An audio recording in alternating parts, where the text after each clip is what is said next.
What's up guys, welcome back to the channel. In today's video we're going to be replacing the cabin filter on the 2017 Jeep Grand Cherokee Laredo.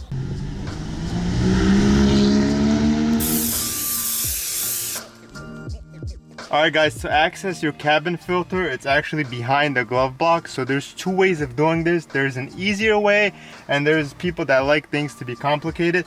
So I'm going to open the glove box first and show you which way you can do this. So right here you actually have a little compartment for, I guess, your manual. So you can actually remove this. Let me remove the manual first. You could actually remove this compartment like so. And when I remove this, if you look inside, there is actually the cabin filter cap right here, which is pretty hard to access.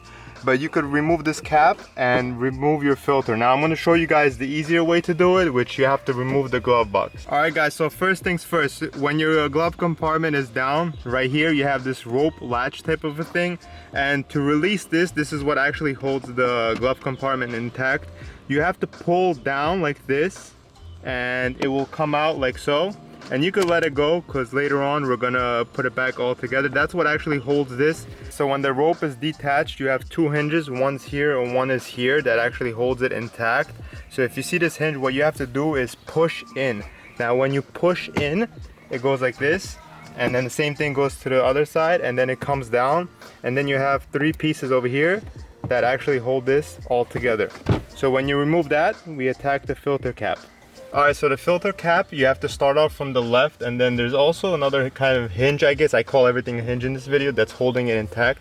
So what you do is you release here, you have one here, you gently pull off, and then your cap is supposed to come off like so. So remember, this hinge right here is on the right side, so when you're going to be putting it back together, start with the right, and this is going to clip in.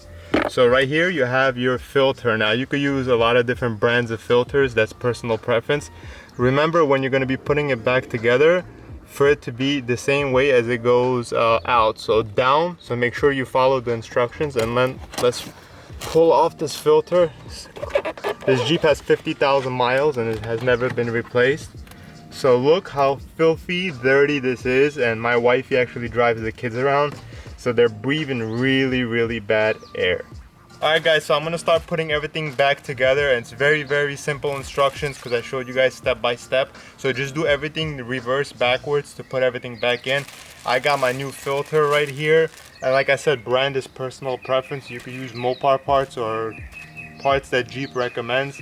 I went with Bosch. I don't know if I pronounced that right, but that's the brand that I'm going with, this one. I'm going to put everything back together and I'm out for this video. If you're new to the channel, give this video a thumbs up if it was any help. Consider subscribing, and I'll catch y'all on the next video. Peace.